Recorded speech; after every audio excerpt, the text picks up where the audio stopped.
எனக்கு ரொம்ப பிடிக்குங்க கண்ணகிய. கண்ணகியிடம் நான் பார்த்தது அந்த வல்லமை. எல்லாரும் சொல்லுவாங்க, அவ போய் தேராமன்னா செப்புவது உடையேன்னு அவ சூப்பரா பேசினா. அதனால புற வாழ்க்கையில் கண்ணகி ஜெயித்தது வேறு. எனக்கு தெரிஞ்சு கண்ணகி மாதிரி அக வாழ்க்கையில ஜெயிச்சவ வேற கிடையாது. கேவலன் மாதிரி ஒரு புருஷன், கோவலன் மாதிரி ஒரு புருஷன். 12 வருஷங்க கூட இல்ல, எங்கேயோ போயிட்டு வந்திருக்கா. யாருக்கோ புள்ள பெத்துட்டு வந்திருக்காங்க. 24 வயசுல உட்கார்ந்து இருக்காங்க. அந்த பிள்ளை வான உடனே டக்குன்னு வந்துடுறா கிளம்பி. முதல்ல சிலம்புல கொன்முன்னா, இல்ல கண்ணகி உன்னோட வாழத்தான் வந்து, சரிவா போலான்னு. அவனுக்கு புரியவே இல்லைங்க. நான் சொல்றது பெண்களுக்கு புரிய வேண்டும், ஆண்களுக்கும் புரிய வேண்டும். இது மனசுல போட்டு கொடாஞ்சிக்கிட்டே இருக்கு கோவலனுக்கு. 12 வருஷம் கழிச்சு வந்தோம். திட்டல, அடிக்கல, அழல, சண்டை போடல, வானுடன் வந்துட்டா. இது என்ன? இது இந்த பெண்மையின் ரகசியம் என்ன? புரியவே இல்லைங்க அவனுக்கு. நீ எனக்கு தெரிஞ்சு கோவலன் செத்த இடம் அதான்.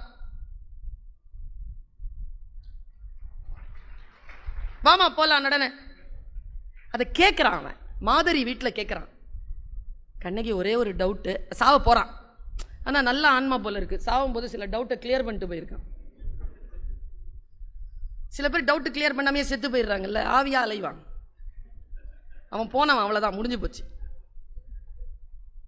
அவன் சொல்றான், கண்ணகி ஒரு டவுட்டு. என்ன? இதுதான் கண்ணகி. என்ன? எழு என்றதும் எழுந்தனை, என் செய்தனை. எழுந்தவுடன் எழுந்துட்டிய. ஆண்களுக்கு ஒரு சைக்காலஜி இருக்கு தெரியுமா? தப்பு பண்ணிட்டு பொண்டாட்டி முன்னால வந்து நிற்கும் போது ஒண்ணு அவ கத்தி சட்டையை கிழிக்கணும், இல்ல தன்னைத்தானே அடிச்சுக்கிட்டு அழுணும். ரெண்டும் பண்ணாம சைலண்டா சோறு எடுத்து வச்சு பால் கீழ் வச்சு கொடுத்துக்கிட்டு கூட்டிட்டு போனான்னு வச்சுக்கோங்களேன், பயந்துருவான்.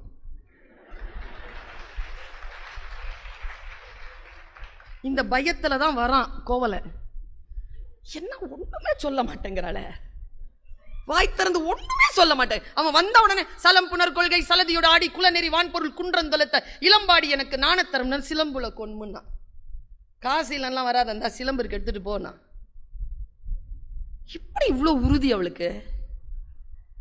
அவ கேட்கிறாங்க, எழு என்றதும் எழுந்தனை கண்ணகி என் செய்தனை கேட்டடனே எங்க அம்மா சொன்னா. அதான் கண்ணகி, அதான் நீங்க, அதான் நான். உள்ள இருக்குது, வெளிப்படுறது இல்லை. வெளிப்படணுங்கிறதுனால தான் இந்த மேடை. ஒரு நாள் இப்படி பேசிட்டு இருக்கிறேன் விருத்தாச்சலத்துல. ஒரு ஐயா முன்னால உட்காந்து பேசுறாரு லயன்ஸ் கிளப்ல. என் பேரை கூட தான் சொல்றேன். அப்பா நல்ல வேலை நான் என் வைஃபை கூட்டு வரல. அண்ணே சத்தியண்ணே. உடனே என் கேக்குதுங்க, அவ்வளவு சத்தமா சொல்றாரு. இங்கதான் உட்கார்ந்து இருக்காரு. ஏங்க அப்படி சொல்றீங்க? நீங்க வேற 3 மாசத்துக்கு முன்னால இந்த அம்மா எங்கேயோ பேச வந்துச்சுன்னு கூட்டு வந்துட்டு வீட்டுல போய் ஒரே அட்டகாசம், ஒரே ஆட்டம். அந்த அம்மாவை நான் மறுபடியும் சாந்தப்படுத்தி ஒழுக்கப்படுத்துறதுக்கே 3 மாசம் ஆயிடுச்சு. மறுபடியும் எது கூட்டு வர்றது? இப்படி சொன்னாருங்க அவரு. நான் இப்ப ஒரு விஷயம் சொல்ல போறேன் பாரு.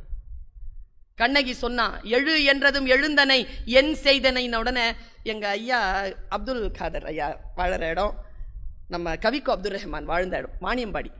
செருப்புக்கு ரொம்ப ஃபேமஸ் அது. ஒட்டுமொத்தமா வாணியம்பாடியில் இருக்கக்கூடிய எல்லா ஒட்டுமொத்தமான செருப்பையும் ஒன்னா சேர்த்து ஒத்த செருப்பா மாத்தி ஓங்கி அடிச்சா எப்படி இருக்கும்? அப்படி ஒரு பதிலுங்க. சைலண்டாங்க, டோன் சூப்பர். அப்படி பேசணுங்கிற நமக்கு தெரியலையே. ஆண்களுக்கு சண்டை போட தெரியாது தெரியுமா?